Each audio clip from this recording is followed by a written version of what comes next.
Bienvenue sur Africa 24 dans cette nouvelle édition du 12-15. Voici les titres de l'actualité. Le gouvernement camerounais déplore la décision du comité exécutif de la Confédération africaine de football de retirer la CAN 2019 au Cameroun. Une injustice selon les autorités camerounaises qui assurent poursuivre les chantiers entamés. La campagne électorale se poursuit en République démocratique du Congo en vue des élections combinées du 23 décembre. Quelques 20 candidats tentent de briguer la magistrature suprême, à l'instar du candidat numéro 16, Gabriel Mokia, qui a présenté son projet de société. Et le bracelet électronique pourrait entrer dès 2019 dans le milieu judiciaire sénégalais. Le garde des Sceaux sénégalais envisage cette option pour désengorger les prisons et pour faire face aux délais de jugement des suspects qui peuvent parfois durer plusieurs années. Le gouvernement camerounais n'a pas tardé à réagir au retrait de la CAN 2019, initialement prévu sur ses terres. La décision prise par le comité exécutif de la CAF le 30 novembre a suscité la consternation des autorités camerounaises qui ont décidé malgré tout de poursuivre les chantiers. Elles l'ont fait savoir lors d'un point presse le 1er décembre. Corinne Kamsefem. Le Cameroun va poursuivre au même rythme la construction des infrastructures liées à la Coupe d'Afrique des Nations pour respecter les engagements pris par le chef de l'État, Paul Biya. Cet engagement a été réaffirmé par le ministre de la Communication, Issa Chiroma Bakary, qui réagissait ce 1er décembre au retrait de l'organisation de la Coupe d'Afrique des Nations 2019 décidée par la Confédération africaine de football. Le Cameroun n'a pas démérité. Il le prouvera à la face du monde en poursuivant avec la même détermination la construction de ces belles infrastructures qui appartiennent au peuple camerounais. Force est de constater que notre pays a fait l'objet dès le départ, dans le cadre de ce dossier, d'un traitement qui ne peut que susciter des interrogations. Après 4 missions d'inspection des chantiers devant abriter la compétition prévue en juin 2019, la Confédération africaine de football, réunie le 30 novembre en comité exécutif à Accra, au Ghana, a constaté un retard dans la réalisation des infrastructures selon le cahier des charges. En ce qui concerne la construction des stades, le Cameroun a effectivement considérablement avancé.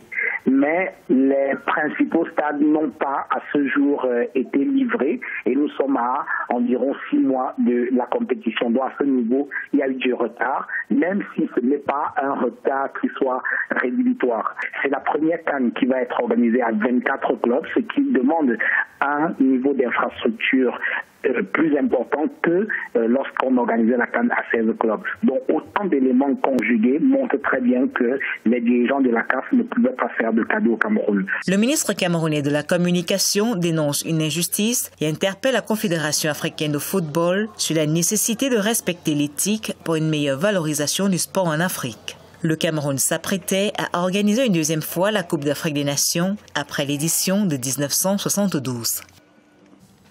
En République démocratique du Congo, la campagne électorale ouverte depuis le 22 novembre se poursuit pour les candidats à l'élection présidentielle du 23 décembre. Un scrutin combiné avec les élections provinciales et législatives. Le président du mouvement des démocrates congolais, Gabriel Mokia, a débuté sa campagne le 1er décembre à Kinshasa. Et c'est lors de ce meeting qu'il a présenté son projet de société à 16 milliards de dollars pour la première année en cas de victoire. Reportage de notre correspondant Jacques Amboka.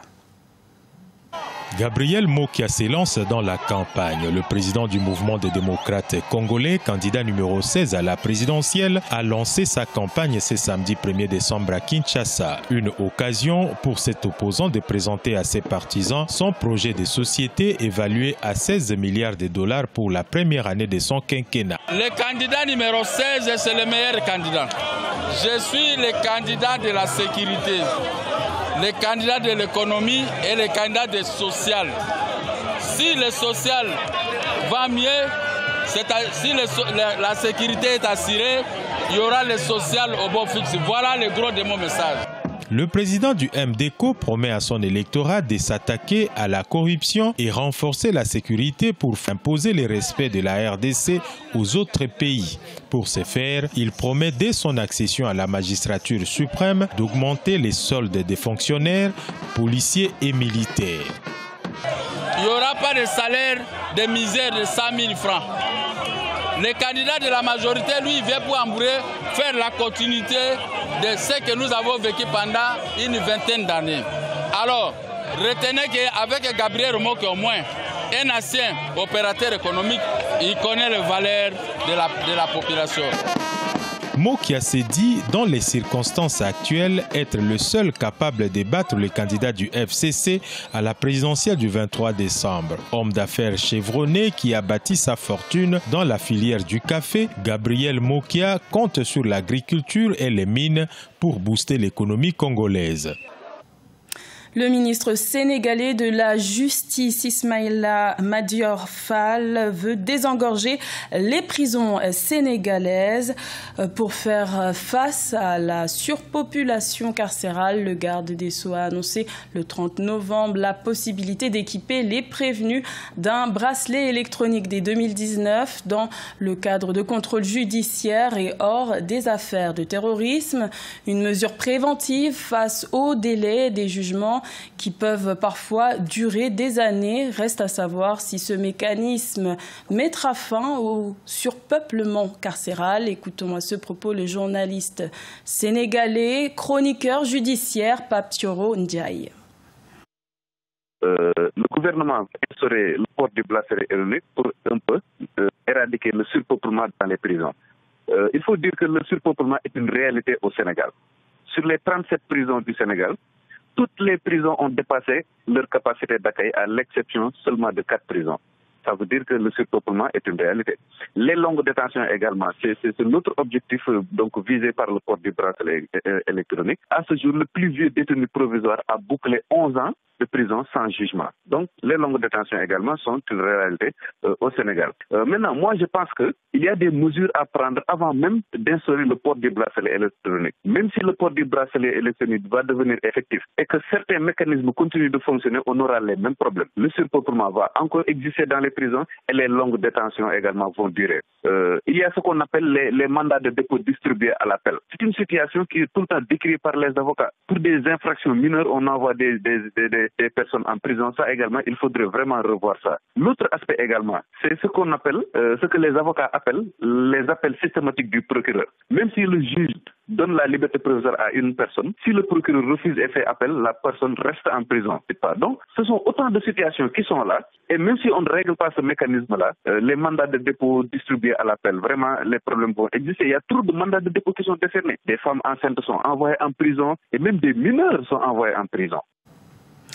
Le Nigeria représenterait près de 13% de toutes les personnes vivant avec le VIH-Sida en Afrique subsaharienne, selon l'ONU-Sida. Et le phénomène du sugar daddy favorise la propagation du virus. Une conférence de prévention a été organisée par le réseau Strong Girl Network à l'occasion de la journée mondiale de lutte contre le sida le 1er décembre. Mathilda Diaby. À l'occasion de la journée mondiale du sida le 1er décembre 2018, l'organisation Strong Girl Network organise à Ibadan, au Nigeria, une conférence de sensibilisation au phénomène sugar daddy. Ces relations intergénérationnelles rémunérées représentent un réel danger pour les jeunes filles prises au piège du cycle de pauvreté et d'ignorance. Les filles entre 15 et 19 ans contractent davantage le VIH que les garçons du même âge. En intensifiant nos recherches, nous nous sommes rendus compte que le problème était dû au sexe intergénérationnel avec des hommes de 2 fois leur âge ou même 10 fois plus âgés qu'elles. Le problème, quand vous êtes dans une telle relation, c'est que vous ne pouvez pas imposer le préservatif ou refuser certaines pratiques, car comme la relation est rémunérée, l'homme est en position de pouvoir. Selon les chiffres de l'ONU-Sida, au Nigeria en 2016, 22 700 jeunes filles âgées de 15 à 19 ans ont contracté le virus contre seulement 19 900 garçons du même âge. Ma mère m'a demandé de venir faire les tests de dépistage. Elle veut que je sois mieux renseignée sur le VIH et le sida et je pense que c'est ce que tous les parents devraient faire. Une centaine de jeunes filles ont assisté à la conférence avant d'être toutes soumises au test de dépistage du VIH. Depuis son lancement en 2017, le réseau Strong Girl a atteint jusqu'à présent plus de 5000 jeunes filles et continue de fournir des espaces sûrs pour que les jeunes filles puissent se renseigner sur l'éducation sexuelle et le VIH sans craindre toute forme de discrimination. Dans le reste de l'actualité, le Rwanda s'oriente vers une croissance économique de 7,2% en 2018, selon les projections du Fonds monétaire international. Une nette amélioration par rapport à 2017, où la croissance économique s'était établie à 6,1%.